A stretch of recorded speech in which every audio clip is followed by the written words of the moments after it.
What's up guys, welcome back to BBAZ Outdoors. So today I've got something completely different for you and I'm kind of excited about it. In the last 5 years, you've noticed that my videos have probably changed a lot. This is thanks to me learning new editing techniques, upgrading equipment, and ultimately just understanding cinematography better.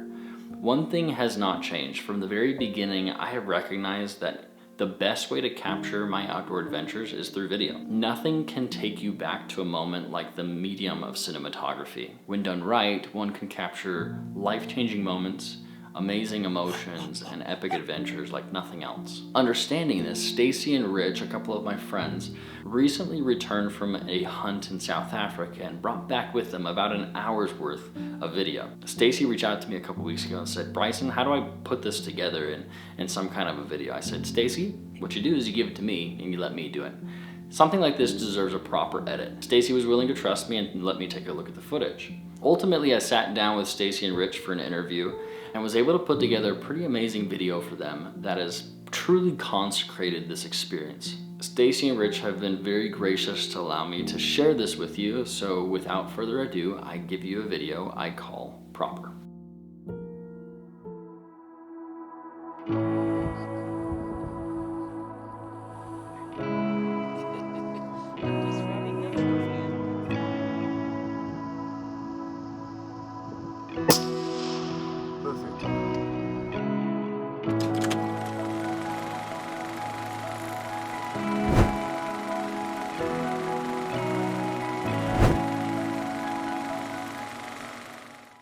I always viewed Africa as like, it's been on my bucket list. I have a lot of bucket list hunts that I want to go on, but Africa's always been there. I just thought it was something I'd do later in life, you know, when my body wasn't able to hike around the hills as good, and you know, something that we would pursue later in life. And then we met these guys at the hunting expo. A friend of his referred us over to him, but Jordan Christensen's a pretty good friend of Rich's, and we asked, who should we go talk to if we're looking at hunting in Africa? And he said, "Oh, you gotta go see Tollie's." It's a family-owned operation. It's a dad and his sons that run the whole thing. The wives do all the administrative side of things. So we had a really good time just meeting them. Thought they were great people, but we didn't book. We didn't book that year. And then the next year was COVID, so the expo got canceled, and we went back the third year, and we were going to go talk to them again. But what was really interesting to me is they remembered us. Yeah, they remembered my first name. They remembered what animals we had talked about wanting to hunt. And I thought, it has been 3 years since these people have laid eyes on us. And obviously they've seen, you know, thousands of hunters, right? So that was, I think, the time we decided, you know what, we're gonna pull the trigger, we're gonna put some dates down, and we're gonna make it happen. So when reality hit and we realized we're going to South Africa to hunt, I am pretty conservative. I was scared to death. I'd never been that far away from home for that period of time. Like, never been on a vacation where I couldn't like get home in a day, right? It was a big commitment to go way over there.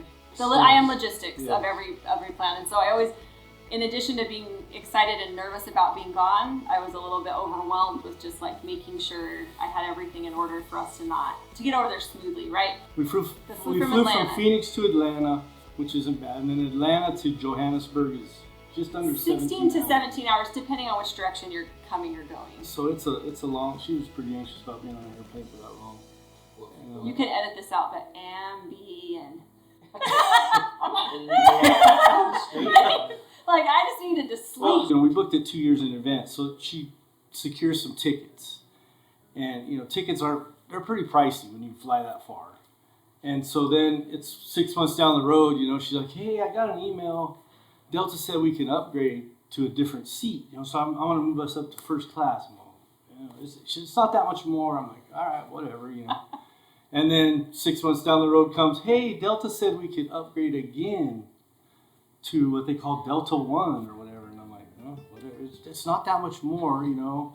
So anyway, we ended up flying. Yeah, we ended up flying. If you are going to go hunt South Africa and this is going to be the trip of your lifetime, plan far enough advance to fly Delta 1. Like, there's no other way to make Delta that 1 is a seat, hour.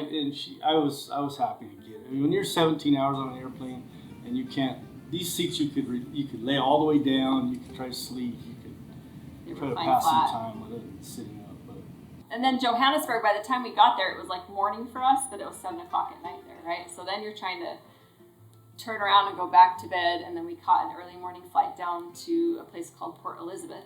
And they picked us up at the airport there, and then it was about a 2.5, 3 hour drive northeast into a place called Somerset East. Is probably the closest place you could find on a map to where we were hunting. There's 3 brothers that guide. Paul's the one that was our guide while we were down there, but Peter's who picked us up, and Peter we had met at the expo and talked to several times, so we felt comfortable with him, but he had to stop. All of those guides down there have their own trackers. Their own natives that have been with them years. Like I think Peter's tracker had been with him 10, 12 years. And I think he was going to pick him up or drop something off. We were going to pick up his tracker. Well, that house was this tracker's house, and that was his wife out in the front yard in a wheelchair who has MS. And her kids were on the porch, and if you zoom in on that picture, the wheelchair says Church of Jesus Christ of Latter-day Saints. So I took that picture for a couple of reasons. That was like my first, we're not in America anymore.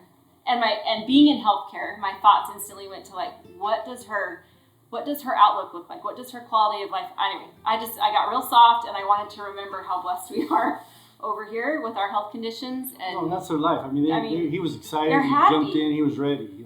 They are happy people in humble circumstances. We got there, they said, don't worry, your bags are already at your chalet. Can we get you something to drink? We're gonna head to the range, go use the bathroom, get comfortable, and we'll meet you out here. And that was it. They took us to the range, which was right there, right across the road from where they live, and has a bench, and they just want you to get comfortable. They know their guns are on.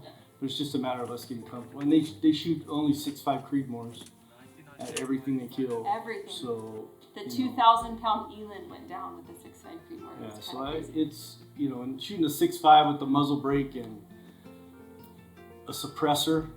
I mean, it's like shooting a BB gun, really. Like Paul had said, he said, I told my dad, if we're going to do this right, we've got to get proper equipment. And his big deal was, I can't have a client with earplugs and trying to be whispering what we're trying to do to get this accomplished. And so they really put a lot of work, and those scopes are awesome. They program all the ballistics into the scope, so it's just yardage. You're dialing yardage. They say, that's at within 340, the scope. 340. And the scope automatically takes into consideration the elevation changes. Like if you're shooting downhill, it automatically changes that number for you. All you have to do is dial what they tell you to dial, Yeah. And so it makes it really, really simple. And every night, I just wanted to remember that. Every night, if it wasn't, as it got colder, we moved the evening stuff indoors. But every night they built a big, huge fire pit, and they just had a circle of chairs, and everybody was sitting there. That was just kind of their gathering place. And the first night, they cooked some kind of meat, right?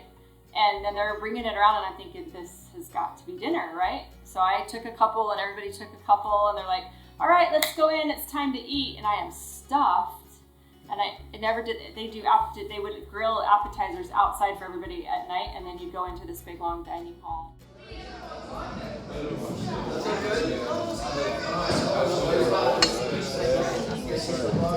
Stacie, how's the food been this week? Delicious. I'm gonna have to fly your wives home with me, so I don't have to cook anymore.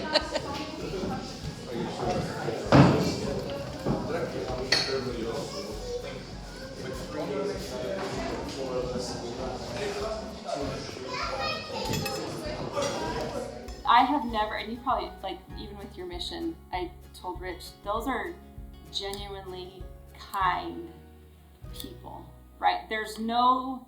Yeah, I never felt like it was a show. Yeah, it's not a show. I'm not just doing my job. Right. They are genuinely kind, considerate people. Like, I would go back tomorrow just to hang out with them. And that's the thing we told Paul at the end. You come as a client, but you honestly leave as, these are friends of ours now. Wake up. And what was that morning routine? Yeah. They told us, they'd give us a time to be at breakfast. And, they'd say, okay, be at breakfast at 5:30 and we'll leave usually between 5 and 5:30. We'll leave at 6 or we'll leave at 5:45. And we try to leave before dark and get to before night, and get to a place that we were going to hunt. So that as the sun's coming up, we're there and we can glass. A lot like here. Yeah, a lot like Arizona. They had a full breakfast every morning in this other room, yogurt, they'd cook eggs, they had cereal, all the, full breakfast before you left, and then they'd pack you a lunch. So we were out all day. Yeah, it wasn't a hunt in the morning, hunt in the evening thing. We were gone all day. Pretty much dark to dark most days. Huh. And again, a lot like Arizona, we go out to a vantage point in glass. And, well, they typically try to hunt kudu the first few days of clients there, just because that can be some of the harder animals. And usually to find a trophy. Popular too, I feel like. The most popular. And so that's kind of what we did the first day. We drove out and we were there right at sunup in Glass, this big canyon, and again, a lot like Arizona. There were a lot of kudu. But I always, I've gone guided a few times in my hunting career with people, and you kind of try to fill them out, and they try to fill you out. Like, what kind of hunter is this guy? Does he want to shoot this thing from the truck? Does he want to, Is he willing to put in some effort? But, and we would glass up these kudu, and he'd say, oh yeah, there's a bull right there, and we'd find it.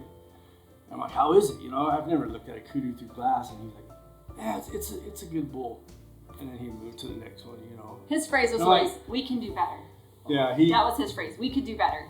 And so we glassed this big canyon, and we saw probably 12 bulls in that canyon, and probably 70 or 80 kudu in all. But then we went to a different location, hiked over a low ridge, we start glassing another canyon, and he finds a kudu up. He says, oh yeah, this is a good one, Richard. The tips tip forward, it's a good mature bull. I'm like, is it a shooter? He's like, yeah, that's a shooter.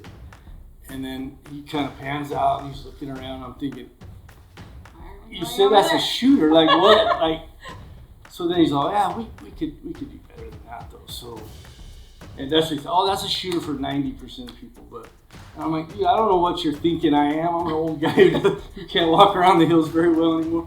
But then he, a few minutes later, glassed up the kudu I ended up killing that day. It was probably 7:38 in the morning. We glassed them up, and I see his excitement. So that was Paul's thing. Paul would look at a ton of different animals, but when it was a good one, you could tell the expression on his face, and his voice would change. And, he's excited. Get out of the truck. He said, "Get out of the truck.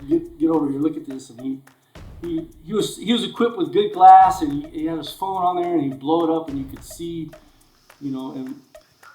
There is some footage of where we ended up seeing that one. And an absolutely beautiful, beautiful bull in this valley. So the plan is we're gonna head down. We're gonna head down this valley, climb up that side, walk along that ridge, and then try and get a shot. He's there where the road zigzags. That's more or less where he is. 1,700 yards from us at the moment. So we just like, you ready, Rich? You came to work, eh? You wanted to come and time properly. We just spotted a beautiful kudu bull on that ridge, about 1,700 yards from us. There's another bull on this ridge, but the bull on that side's a little bit better. Beautiful shape, looks forward, and probably about the 12th bull we've seen this morning. We've seen over 100 kudu. So we're gonna hike up on that side, the wind's in our face, and then all along that ridge to see if we can shoot across that valley, maybe 300-400 yard shot, try and get that bull way over on that ridge. So yeah, it should be a pretty good hike, probably about almost 1,000-foot drop up and down. Beautiful, beautiful area. I keep going back to the terrain and talking about, oh, this could be Arizona. And it was where he had glassed up the kudu. I thought he said on the video 1,700 yards or something like that. So we were quite a ways away, and we had the wind and kind of in our face, so we had to go up and down this big canyon, up another one, and around to get to where we could shoot this bull. And he tried to leave Stace at he said, do you want to stay here with... Anale was our tracker, so he would sit on the glass. It wasn't Anale's fault. But he left him on glass and to watch the kudu while we went around and got in position. But again, another thing to be grateful for. You know how grateful Anale was just for our tripod for the 15th. Yeah. He was just gonna hold a pair for 6 hours, and we left our tripod with him Yeah. Again, just those small things where you're like, oh my gosh, we are so spoiled. So spoiled. Anyway. But yeah, they tried to. It was a rough trip. I didn't want to be a burden, but I have never not been there when he shot something. Like even that one. And I was like, why am I gonna let this one? It's gonna take me a while, but but Paul was really awesome about that. He said, nope, if you wanna go, we'll go how you go. So we've made it almost to the top, and Rich is almost falling asleep. He's catching a little nap. Blending in with the grass there. Good camo, Rich. No one would ever see you up here. Oh. It's a beautiful view we've got, eh? Jeez. He had worked his way down into some thicker stuff in the bottom of the canyon. I mean, we were just getting glimpses of body parts of this. We're sitting up on a rock outcropping, probably 400 yards, maybe 380 yards or something, and it's in the thick stuff. So you're trying to get set up, you're picking out body parts, and finally he gives us a shot. I had positioned to a different spot, trying to get a different location. Finally, I had a little triangle, and he said, "You see the triangle? You see the brown spot in the triangle? That's his front shoulder." And I'm like, "All right, well here we go." And it was, I can't remember how far, 380 yards or something, but it was downhill, and I shot and. Perfect shot. Is it? Perfect shot. Yeah, he piled up. I hit him a little up front. He piled up and went straight down. And then it took Stacie and I probably an hour to get down to him. We're old. They're a little quicker than us, but We now really do realize why Paul giggled when we said, "Oh yeah, no, that's not true when we're older." well, Paul played 9 years of professional rugby, and he gets up at 4 in the morning and does 200 burpees and this and that. You see So his Instagram thing, like he is a fit. Well, and he said on the way over, he said, "Stace, do you want me to carry you up the hill?" Yeah, he probably could. So, I mean, this isn't part of this, but he has had so many injuries. Like, he had 2 ACL repairs. He still has a plate and pins in his hip. They told him he'd never play rugby again. He played 7 years after that. So his philosophy is, if I don't stay in shape, I'm going to get old and not be able to move. So he gets up at 4, and we can't keep up with that. But yeah, I ended up shooting the kudu about 2:30 in the afternoon, probably. Yep. You know, so 6 hours later, by the time we got over there and got set up, and yeah, that was opening morning, and you know, he was pretty stoked about. You know, you could see his excitement, so you knew it was a good bull. You know, again, I had never looked class at it, so I didn't know what was going on. He always talked about the tips of the kudu. Once they come forward, that's when it's a good bull. So he was pretty excited, and we were too. We were on our way back from the kudu hunt, actually, and we just drove past the field, and Paul said, there's some bushbuck in that field. Let's get out and look, right? So they got out and glassed that up, and again, apparently that's a really nice old bushbuck. His teeth were kind of almost gone, and he's like, "Stacie, you want to shoot it?" And basically, they took off. Yeah. And we went and dropped. We dropped the kudu off to be processed, and then. And we came back out and drove around and got up on a ridge and where we were overlooking where we. He's like, they'll come back out, and sure enough, right before dark. Right at dark, he came back out. So that's all, yeah. And then I just Stacey's able to shoot that. Chasing him around while he rutted. I'm like, can you just please hold still so I can get a shot? Basically, the dates we chose to go were the premier dates that they told us about, and why they were premier dates is a lot of the animals were rutting. There were only a few species that weren't rutting, and it's also winter down there. You know, our summer's their winter, so they say, oh, in the winter it gets chilly, but you never see rain, and that's all we saw was rain for days and days. So good thing we took our rain gear. Yeah. And we got back to camp, and it was Johan that said, "Have you ever had a client go out and get a kudu and a bushbuck in the same day?" And he said, "No, not ever." So we essentially were very lucky that day, I guess. But that wasn't one that we ever intended to shoot. I don't think it was on our list, or was it? Was it? It was. That's the thing. You go over there with, they're like, okay, what package do you want? What animals do you want to shoot? I want to shoot kudu, and there were 3 or 4 things that I wanted to shoot that I thought would be cool, and then there were some that were like, yeah, maybe, and then you change your mind when you get over there. Start looking at them all. Yeah. It's definitely overwhelming. Like we talked about here, if you see something on the side of the road, it's a deer, it's an elk, it's an antelope, maybe a sheep. But there are so many species of things over there. I felt like we just kept asking, what's that? And they would say. There's a lot of animals too. I mean, you're looking over a lot of animals in a day. Mm-hmm. You know, they'll go to different locations depending on what you're hunting.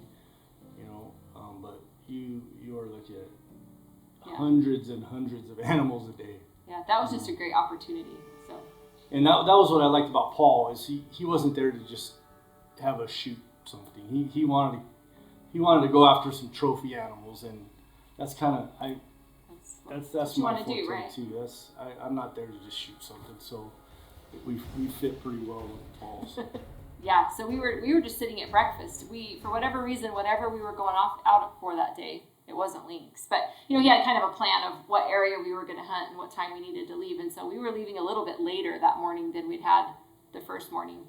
And he just answered a phone call. And he said, "Hey, Stacie, do you want to go shoot a lynx?" I said, "Sure, let's go." So, those are their predators, and they kill their sheep and goats. And I guess that's not something that happens very often. No, it's totally opportunistic, apparently. So, super, super fortunate. On some farm, a bunch of dogs had that one treed. Well, they have a lot of sheep farms. They do a lot of sheep farming. Yeah, and goats, yeah. And goats. And these lynx will come in and kill the sheep. Like our coyotes, I assume. Yeah, so they run dogs after these, and they treat a lynx. So we drove an hour, probably an hour and a half to get to this place. And even Tommy Freestone said, that's unique. Good shot. Good shot. All right. Good shot. He's done. Get him. Hey! Hey! Hey! Hey! Hey! Hey! Yeah. Yeah. Hey! Hey! Hey! Godfrey.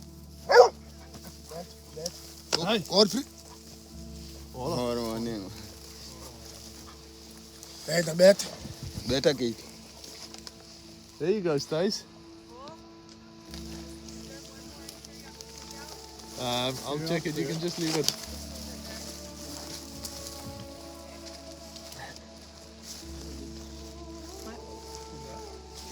Beautiful. Thank you. That's cool.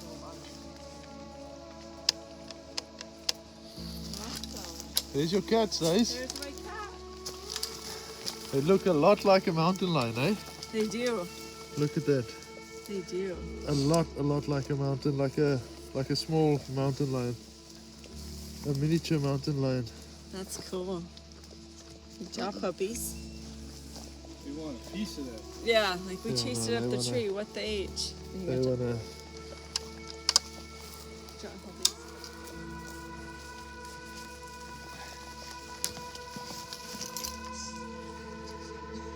Thank you. Beautiful.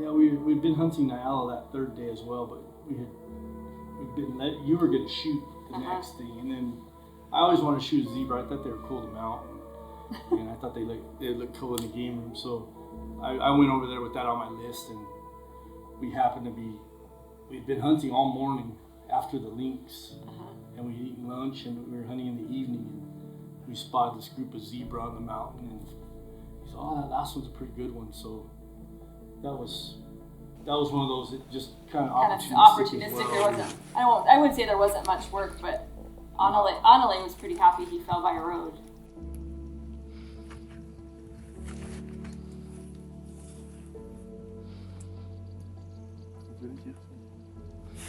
It was cool, and then the sun was going down about the time. We got those over pictures to of them were the Really, dark. yeah, it's really pretty like sunset. Yeah.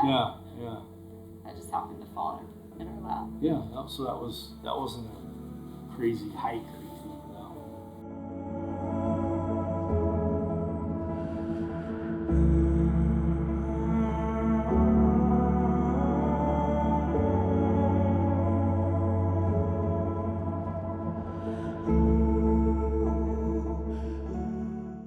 were looking for eland that day. Yeah, we had been Rich hunting. wanted an eland, and so Paul was doing just what we'd get out in glass, and we had The seen day some before was eland. rainy too. It was rainy. Yeah. It was rainy all morning, kind of windy, cold, and Nasty. rainy, and we were trying to find an eland.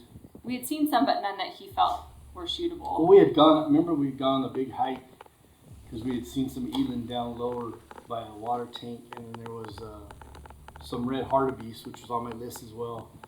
And so we hiked. Yeah, that's that day. Hiked in and got on this tank, and Paul shut it down. There wasn't anything. We had 6 or 8 eland and probably a dozen red hartebeest at 200 or 300 yards, and I'm on the gun, like, just tell me which one. And he'd look, nah, we could do better than that. I'm like, all right, so we packed up. We were done for the day. I mean, we literally were done for the day, and I don't remember why he stopped there to glass. Well, no, one of the other clients that was in camp, Paul had spotted a kudu. We just spotted this beautiful kudu bull, way up on this mountain.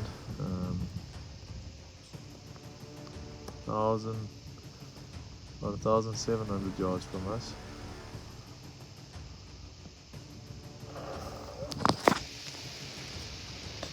From the top of that mountain there.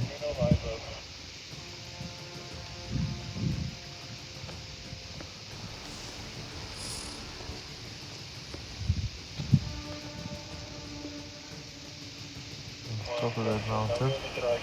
It's got about an hour and a half of light.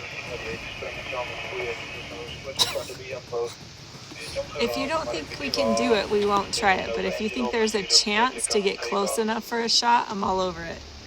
I have a headlight. I can hike myself down in the dark. It's up to you. But that was his thing. He knew we weren't going to kill a second kudu.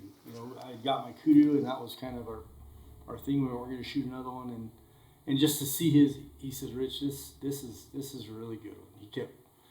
I'm like, well, what are you talking about? And that's what he said. He's all, this is like pushing a 400-inch bull in your area, and I'm like, wow. I said, so it's bigger than mine. He's all, yeah, it's bigger than yours. And so I'm like, well, We're not going. yeah. Well, it's too far.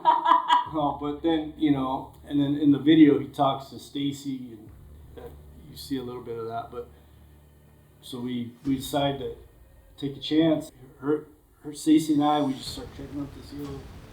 We can't breathe, and we get up there, and he catches us, and we get to the point where the kudu were initially, and we're glassing and can't find them anywhere. They're not there. So we drop off the little peak and look down. We're looking all over, and they're not there. And he's like, well, let's go up above. Let's go higher and get in this next canyon and see. And so here we are, and she kind of gets the ebbs and flows of hunting. She gets bummed out pretty easy. And so, I can't believe we're all the way up here. We can't find it. And we just relax. And so we climb another ridge, and we get to the top of the ridge. And again, we're behind, trying to catch up to Paul. But then you see him start. And he's like, yeah. So we're like, oh, okay, they're here. And he had just seen him in the next ridge. So we had to go through we were on the top of one ridge. There was a big canyon, and then he spotted them on the next ridge, but they had dropped over into to the last canyon. So he's like, let's go. So here we are, hoofing it across, and we get over there, and he settles us all down, and that's where a lot of the video is taken from. He sets his camera up, and he sets Stacie up on the gun, and wait for him to stop. Be patient. Okay, he's quartering a bit. Okay, Stacie, go right behind his shoulder in the crease. At the top of that crease, like 2 inches behind that crease. Perfect. He's down. I'm gonna cry. He's down. Perfect shot, Stacie. We kicked our ass to get up here. That's perfect. Great shot, Stacie. Don't pee your pants up here. You smoked him. Thanks, man. You smoked him. Thanks a lot. Thank you. Thank you. Great shot, Stacie. Great shot. Wow. Beautiful bull. Amazing. Look at that sunset. Spoiling us, eh? Is it really dead? set, or do I need a shooting? I No, don't want to you suffer. shot it perfectly. I think that's where all the emotion came from. Like, just the, oh my gosh, this is awesome. I'm going to get a shot at a giant kudu, and then he's not up here. And then, all right, we're going to hike, and then by the time you get there and you're physically spent and you're breathing hard and you're trying to steady yourself on the gun and you're thinking, I cannot blow this. I have put so much effort into this. I cannot blow this. And then just to have that shot hit and to hear it thud and to hear him say, oh, that's a great shot. He's going down. Anyway, Yeah, I mean, that's where a lot of that is the emotion most comes from. emotion I have ever had on a hunt, ever, in that one instance. I didn't have it with any other animal that I shot. I don't know why. Maybe just all the work, It's all the work that and the goes into emotions it. when you bust your butt to get somewhere. I don't know. I think that's where it came from. So we had a little time to, just gather our emotions and everything. And When we had to I go was like, get- I'm gonna get over there before it gets too dark. 5:30 p.m. Sun's already gone down. We just got Stace a beautiful kudu way up, as far back as you can get. It's on that other side there. This hill is super steep. Stace has got a headlamp out already. Just to make sure. Rich got a kudu 2 days ago, and we spotted this beautiful bull from about 1,600 yards, and decided we're gonna give it a crack. So we came straight over the mountain and got them in this canyon. Stacie and I had headlamps and we were already down, but he books it. He's over the other video. He's like, there they are up on the ridge. They're coming. We didn't stop. We didn't wait. we were trying to keep up, but that's kind of, by the time we got over there, it was really, really dark. And we had probably a mile and a half hike out of there. Big body, dark neck. As you guys can see there, it is super steep, but look at the dark neck on him. He's got a massive body, monster body, and a beautiful set of horns. Absolute stud of a bull. That's why we hiked on the other side over the mountain, come and find him in this valley. We spotted him from the back mountain there, about 1,700 yards. It was a good thing he calls his brother, who has some tracker guys with him, and so they bring a whole crew up and Load them get out. this thing off the hill Yeah. in the middle of the night. So This is a magnificent bull. Badass. That is a magnificent bull.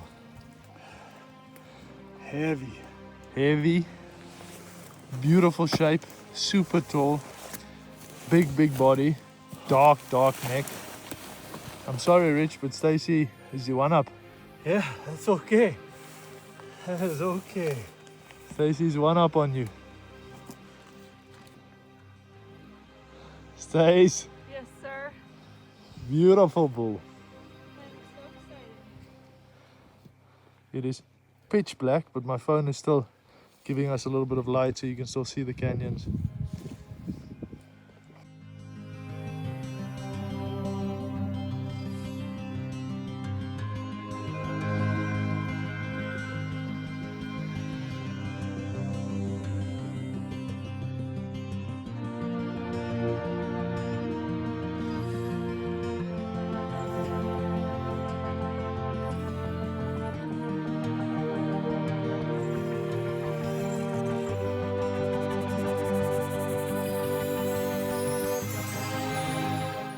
The next thing that I see is the red hartebeest, which looks like Do you there's want to talk about we're that gonna one clip at that all? out because I shot him in the butthole. We can just I'm just kidding. Well, day 5 we went into a different area altogether. And again, we were looking for eland. I wanted to shoot an eland, and we get into that area. We're seeing giraffes.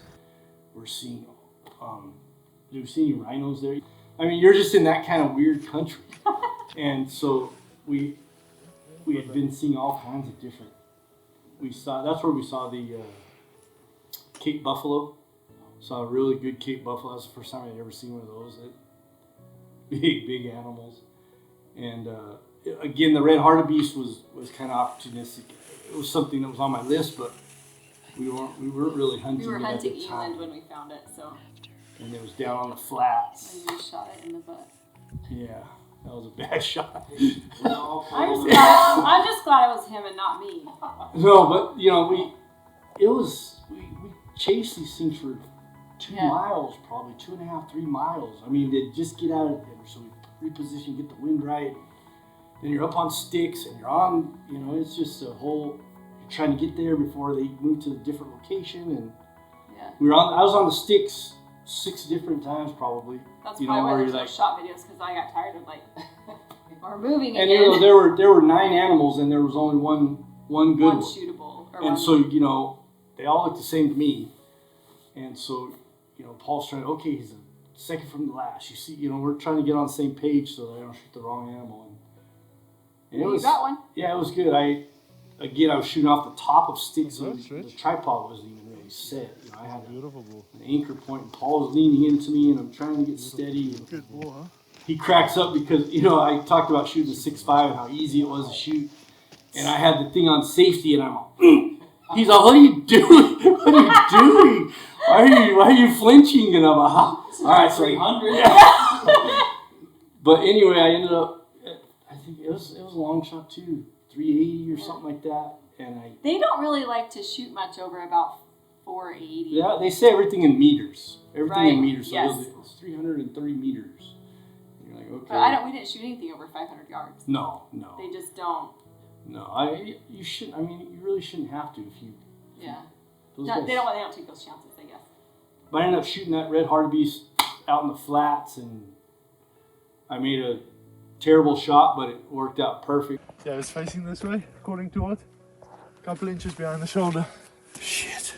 Well, That was a terrible shot. I shot him. I don't even know how I hit him way back in the butt, but he went straight down and bled out. I must have hit a kidney or something. He went maybe 4 yards, 5 yards, and died. Lucky. Paul, that's what Paul said. Oh, good shot. I think you hit him a little bit high because he dropped. And Paul gets up there. He's like, "What is this?" He's making fun of my shot. But that was a cool little animal too. I'd never seen anything like that. The horns kind of Weird stuff. were forward.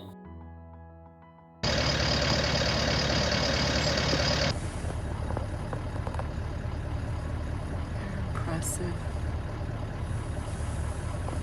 well, a lot of South Africa is privately owned, and so they have a lot of, you know, they have their own land that But they hunt everybody it's else's I think too. he said 200,000 acres or something. I don't know how it works, honestly, But- but you would just show up at somebody's house and they'd be like, oh, and go ahead, and then you'd go like hunt their huge area. But they had six rhinos on that property, and Yeah, the hippos were cool. we pulled up to a dam, and there's like 3 hippos. And, But even the local was like, this is about the closest we're gonna get. well, he told a story that a guy, you know, they have these hunting trucks at Toyota Land Rover. I think there's a picture of one of them there. I mean, Yeah. they're equipped to hunt. They're solid, big trucks, and they left one at that same dam with those hippos, and they'd gone up hunting somewhere, and they came back, and the tailgate, the back tire was off, and the tailgate was ripped off the truck. The hippos came and demolished the truck while they were out hunting. So I don't think any animal in a kid's zoo book should be that mean. They're naughty, yeah, right? seems like it. Yeah. But no, there were lots of animals. I mean, we got really close to a giraffe. I mean, you could have thrown a rock at a giraffe. That's crazy. Take a picture of it. Right.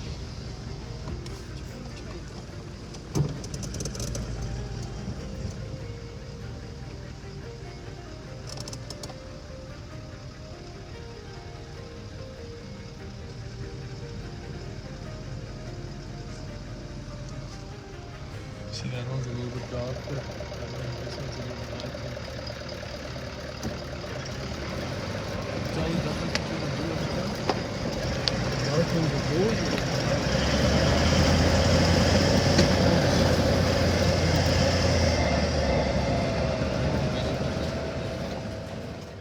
But that's the day we ended up That was the Nyala shooting. wildebeest Yeah, state. shot you Yeah. out of that day. There's a guy who showed us around that property that hunted with us that day, and he was the caretaker of that property. And so he hunts. He said every day for 6 months he has clients that that he's bringing in. So he's hunting almost every day in the field, and he had never seen this Nyala that she killed. Isn't that cool?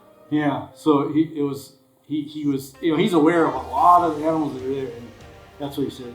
That's what Paul said. He said he's never seen this thing, which is, you're in the back of, you're up some big canyon in the back of nowhere. So we just spotted this beautiful Nyala bull.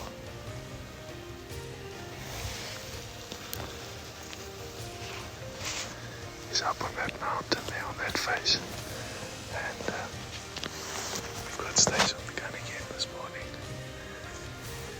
Let's see if we can get in a little bit closer. We're about 620 meters. It's about almost 700 yards.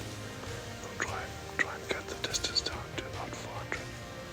We should be good. Stacie's anyway a better shot than Rich, so we can give her the little bit of a longer shot. I wanted the Nyala. I don't know if I initially wanted it, but when I heard they have the African spiral slam, I don't know if you'd heard about that, but he wanted an eland. He'd already shot a kudu, and we shot a bush buck. So the Nyala was the only thing we were lacking for the spiral slam. So I thought that will be my last animal. That's what I wanted. That's what I want to shoot. Awesome. And again, we saw probably 30 Nyala bulls that morning, and Paul never got excited. No. We're actually driving to a different spot to glass for Nyala, and a Nyala pushes a herd of females across the road in front, probably 30 yards in front of us, and drops off this little canyon. And I'm like, is that a good one? He's, oh yeah, that one needs about 2 inches bigger. If he's 2 inches bigger, I'm like, 2 inches bigger? We shoot him right here by the road, or we go like for 2 inches. But he was that knowledgeable. Like he could tell you, that. Yeah. Yeah. Was it quite a hike for that one? Yeah. Yeah. Like it was quite a hike to But get. he found these Nyala, 2 bulls and 2 or 3 bulls way up this hill. But the baboons over I there, learned which how are weird, annoying they are. they will Have get you up ever on been around them? No. They'll get up on the rocky outcroppings where they live, and if they see you, they'll start yelling. It sounds like an 80-year-old in the ER with dementia. Hey! Yeah, they go, Hey! and they're yelling. Do it. That is exactly what they sound like. I'm like, he's gonna chase this Nyala And off. so all the animals will start looking around because Because he's alerting, right? It does. It totally. Hey! So for like an hour, this thing's up there yelling. Finally, we got to a point where we could Yeah, shoot we got it. in position Yeah. and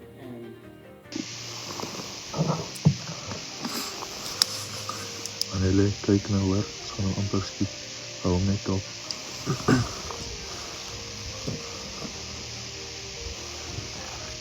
He's got a little bit of stuff there for his shoulder. Not yet, Stacie.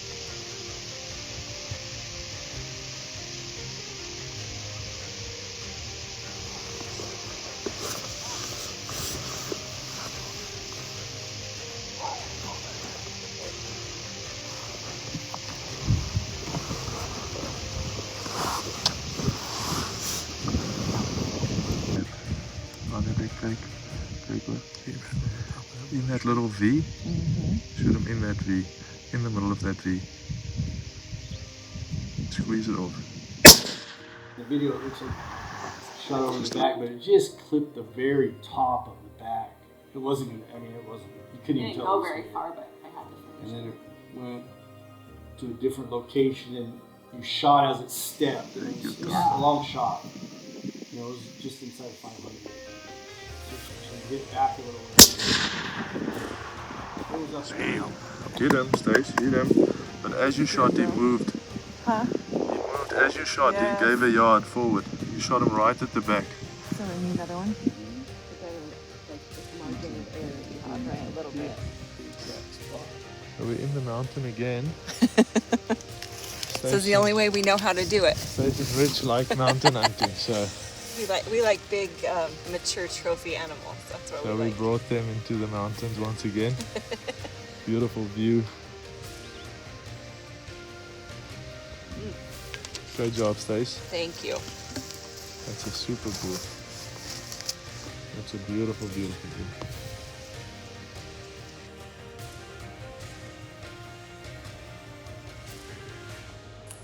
Johan said until about 2 weeks My ago. Nyala. He didn't see one mature male. He's beautiful. And now he's seen 6 mature males. Nice and tall.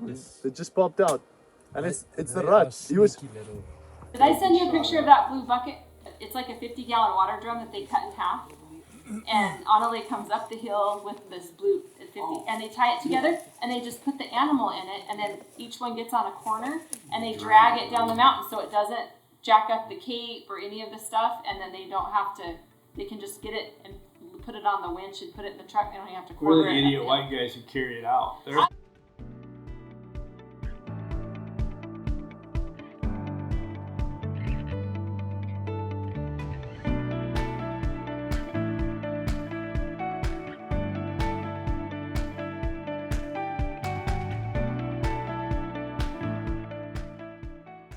After Stacie shot the Nyala, we were headed out, and I wanted a blue wildebeest. That was one of the animals I wanted to shoot, and they hang in a different part of the area. So we went out more in the flat area and found this lone bull. He was all by himself. It just worked out. Like we just happened to be. I don't know that we'd seen several, but none that he thought were shooting. He And was so pretty selective on that one. to be able to find one, that was pretty simple. Not simple. It was one of the easier ones. One of the easier trophies hunts. to take. You know, How we were about that? out in the flats a little bit. And Which was good because we just hiked off our fannies getting the Nyala back, so we weren't sad that he was on flat.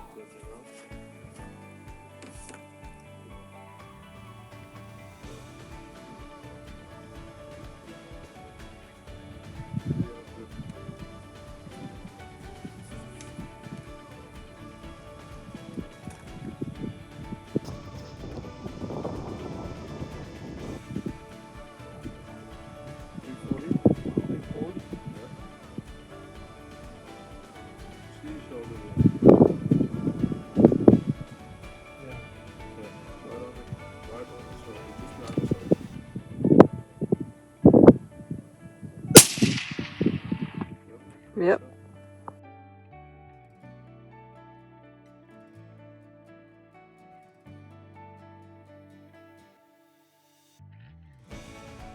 Annalie was the tractor that worked with Paul the whole time, and that was the one.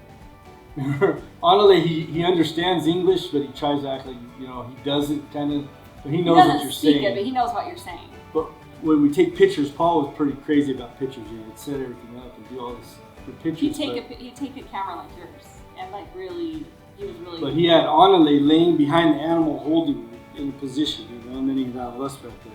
And so I'm like, hey, Annalie, peek your head over. I want a picture of you with your head peeked over. So he peeks his head over. We have a couple pictures like that. But, we just wanted to remember that guy. Those tractors work yeah, their fans off. They work their tails off. They never. What's funny is they'll have a cheap pair of Nikon 10s that somebody's giving them, and those guys can locate animals like crazy. And they know what they're looking at instantly. Like, oh, hey, we got a good bull. Super cool. Yeah, it's a good time. Almost every morning you could hear lions from our front. When you could open hear the door, you can hear them. like growling lions, yeah. I can't remember how many miles away there was like a Couple preserve miles. or something, but as long as they couldn't get out, I was fine. They have really gone above and beyond, and I don't know if it's all. I can't just be all to cater to wives because there's plenty of men that just go in there and hunt all alone, right? But you had your own chalet. They had 2 propane heaters in there, so you were not cold. The full bathroom, hot water. They did your laundry every second day, so you didn't have to pack like 10 days of hunting clothes. Laundry every second day, like breakfasts and dinners.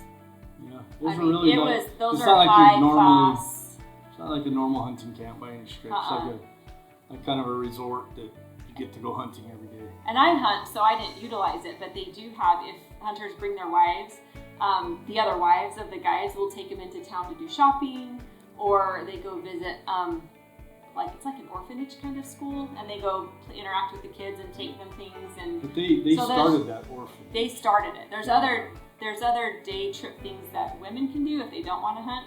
So they really try to make it a. Tollie's itself funds an orphanage, and that's where a lot of the meat goes. Because Yeah. they feed the kids at the orphanage. So Yeah, the only meat we tried was the back strap off of his eland. It was delicious. Other than that, all the meat just goes to the local people, which is where it should go. So they don't hunt on Sundays. They don't really talk about why they don't hunt on Sundays. We don't ask. We thought that was pretty cool. Well, I mean, every night around Oh yeah, the fireplace. we had prayer over dinner every night. And they don't care. They thank us for, they thank God for our day and the harvest of animals and very, very Christian, Christian-based family. So they don't hunt on Sundays. So they took us to just a preserve. And this was the first time they'd taken anyone to this preserve.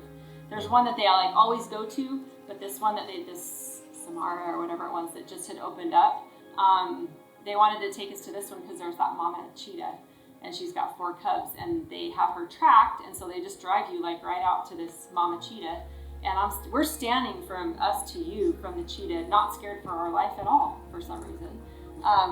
But she has 4 cubs. They were telling us that she had her own 2 cubs, and her mom actually had 2 cubs. And then something happened to the mom, the older female, and she had inherited these other 2. So she's trying to raise 4 cubs, and they were just talking a little bit about how challenging it is for her to secure food for the cubs, and it was pretty cool. So you kind of watched where they were located. It was on the backside of a little slope, and there was a water hole that was down to the left, so they'd catch these animals funnel. She's just sitting up there in the shade, she's hunting. I mean, you're watching her from 30 yards, sit here and analyze these. Which one am I going to get to feed these Impala cubs? And trying to keep her cubs to hold still, so that it's kind of. And then you just saw the other animals, or like giraffes But that was the thing, with the cool thing about the safari or the Sunday was the cheetahs, right? Everything else we were seeing on a daily basis wherever we were at. Yeah. So it wasn't like, we went to this preserve Finally to saw see. a giraffe, no. The only thing that we saw were the cheetahs. Cheetahs and a nice lunch and just a chill, just taking a break. Pretty cool. And the dad, Tollie and his wife came out twice while we were there for family dinner, and just good freaking people, man. And we said something to Paul about, man, your dad has a pretty good grasp on life.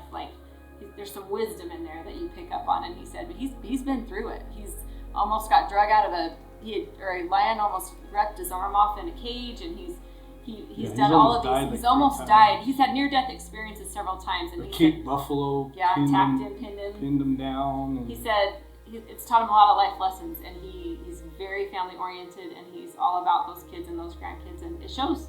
It totally shows. It's a good operation. What day is this? This is Monday, day 6. Monday, day 6. We're going after eland today. It's supposed to rain an inch. All day long. So we'll see how that goes. Hopefully we can find it. It's the last one we want. I had put an eland on my list a long time ago. I thought that was a cool animal. And they talk about it as being it's a pretty big animal, and we had seen some, and you really can't grasp. It was raining again the entire morning, so we'd drive around and do a lot of glassing from the truck, or just walk to a point and glass, because we were in rain gear. It was raining pretty much the whole time. We had seen a good a water buck. They tried to get me to shoot a water buck. A water buck. Really, it was on our list, but it was one of those things where I don't know. But we had seen a real good water buck. And I said, Stacie, do you want to shoot this? I don't think I need to be shooting that today. Nah, I think we're good. We'll just keep looking for eland. It wasn't 10 minutes later, we come around the corner and we glass up an eland way down on the flat. And Paul again gets that excitement. He's like, this is a good one. And we had seen hundreds of them probably in the days we had hunted him. And he got excited about this one. And so I'm like, all right, here we go. So we're driving down to get a closer look at that one. And off to our left on another ridge, these eland come out of a canyon. And so Paul stops the truck and he looks over, and that's what he said, get the hell out of the truck.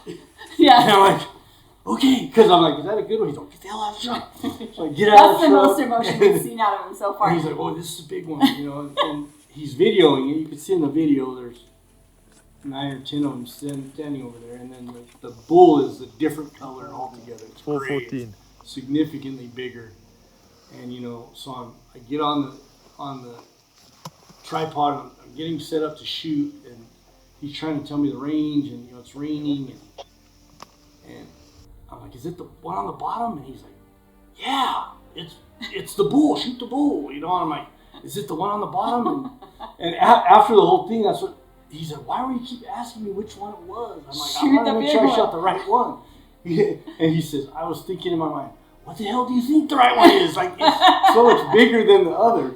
So anyway, I get set up, and we're, I don't know, getting in that 400 range somewhere, and he says, put it right. Well, Stacie has video of him videoing me shooting, and Paul grabs his windicator, because the 6.5 moves a little bit in the wind, and the wind was blowing this canyon.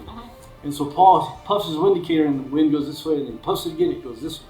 So he's like, I have no idea which way the wind's going. Just put it right behind, put it up the crease of his back leg right there. He's already steady. I'm like, yeah, I'm pretty steady. So it's like, all right, anytime, just right above the crease, and I shoot.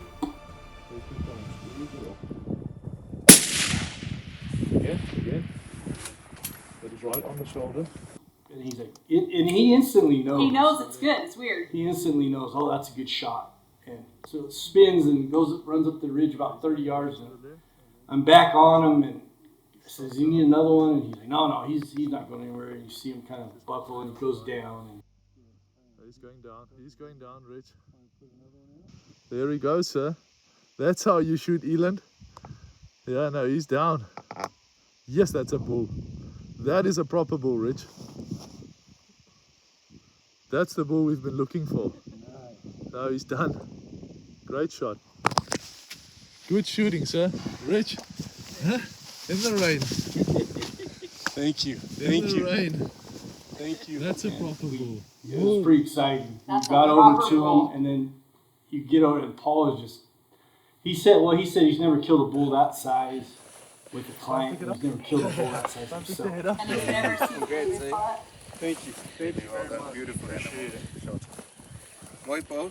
Thank you. Thank you, brother. Oh, you see they started getting the winter hair. I just told him. The hair's getting long because they're going into winter. Oh my goodness. The blue goes away in winter, but in summer, they shed the hair, then it's like that. Yeah. That's a giant animal. The old boy. Yeah, When you walk up to this thing, it is a giant animal. Like, you don't understand how big this thing. I have a picture. Stacie has a picture of me, and I'm about 6'2", so my wingspan's about that. So I have my hand way on his butt there, and I can't reach to his neck. And there's probably another 3 feet in front of that. Yep. So he's probably 9 foot long, and just a giant animal. He says he'll weigh 2,000 pounds. This side over here. That's my hand on it. Okay, let me come. But that's the first thing I look at. Is this thing. Man, oh man, look at that. He has got a fringe, I think, and I'm not joking, I think that's the biggest, longest fringe that I've killed, yeah. Just look how long it's here. It's unbelievably long here. Almost looks like it's been gelled. And then look how he's worked his horns down. Yeah. You see the ivory is just even coming through on both sides. Just work them down. Because these big ones will work their horns down shorter. Yeah. How did it just by virtue of what? Just rubbing them? Rubbing them on the rocks and all of that. Big dewlap, big neck. Just put your hand there in comparison to show the neck. Yeah. Holy cow. There it is. Not going home empty-handed. Nice, thank you. Look at this beautiful country we're in this morning. It's rained most of the morning. It took us quite a bit of time to find this eland, but it's a giant. Rich made an awesome shot. Now we're just setting up for some pictures, but look at this. It's gorgeous. It's perfect, Rich. 2 inches, I told you. This is All the work that goes into these pictures. kamp is groot. Hy's van CRH tot Veilig af. Take your head off, ready, Vic? Kom maar in. Kom naar mij toe. Hij man is zo maar weet je wat kan nou? Wat is er?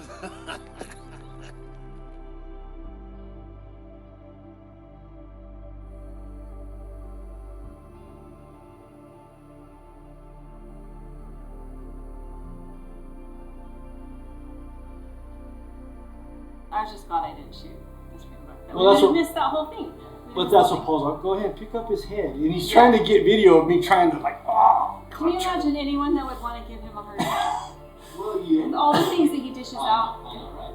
But- We end up putting it on the shoulders. Yeah. Well, no, that was because on the lay the tracker carries a lot of stuff, right? He is they laughing. and we were, it's raining, and we have a couple of ridges to go back to the truck, and he says, "Oh, on the lay, Rich wants to carry this one." I'm like, "All right, whatever."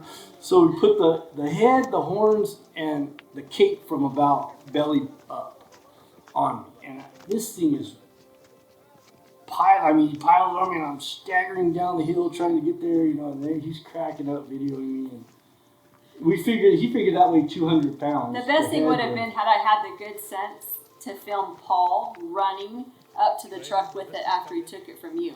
Well, I had Just my plowing rain through gear. it. I had my rain gear on, It was all bloody. and so I put this thing on my back and I walked down the ridge, 100 yards or 150 yards, and dropped it. And then Paul was going to carry it the rest of the way. I said, "Here, why don't you just put my Sorry, rain gear on nasty. so you don't get bloody?" So he switches jackets with me, and Stacie's already at the truck. So Paul comes piling up in my jacket. So she And thinks, I'm all, "Wow, I I got a real man now." Like, she thought it was me carrying it. It wasn't me. It was Paul. But yeah, no. You would have. but the blown your back back out. strap, the back strap on this thing is probably 9-inch in diameter, 9-inch circle, and it's probably 5 feet Yeah, we long. just took half the back strap and it fed everyone at dinner that night. Yeah, half of one The back half of the strap back fed strap. like 24 people, and it had plenty of meat in it. It's just a giant animal. Yep. Cool experience What too. did it taste like? Beef. Really good. I Really swear to good, you. actually. I am not a gamey person. I don't do game. I don't eat it. If It's I all could put it between and hide your it in ears. something, it probably is. If you could teach me how to cook it right, I bet I would eat it. But it just looked like slices of beef, and it tasted just like beef. That's the Really closest good. thing I've ever had, game-wise, to something that we're used to Well, here. nothing. We didn't have anything that was real No. gamey. There wasn't. I don't know anything what that ate I don't know that what was they gamey. fed us, but nothing tasted. It was all good. It was all amazing. So if you were talking to somebody who was interested in Africa, what would you tell them? I would say to not be afraid of it. I think that too many National Geographic videos have ruined us in America about what Africa's really like. It's beautiful. Their port cities are beautiful. I would tell them to book early, plan early. I think South Africa is an amazing place to go hunt. I think the country's beautiful. I think you have a variety of animals to see, choose from, experiences to have. I think you get to meet some of the most kindest, genuine people I've ever met in my whole life. Like we work around great people, right? But we also deal with the public, and they're not always. They tend to make you lose faith in humanity. And after spending 10 days with those people, like you get faith in humanity back just a little bit. I mean, they have those guys have kids that are around at night running around. Oh, they're little girls. Paul's little girls. They're little. Little. They are excited as heck. What did they come back kill? in. And they just run to the back of the They truck. run and they're like, "Oh, it's a blue wildebeest," and they're like checking it out, and like that's just the way that's just their lifestyle. That's the way they live. Paul's wife said they think Paul kills everything.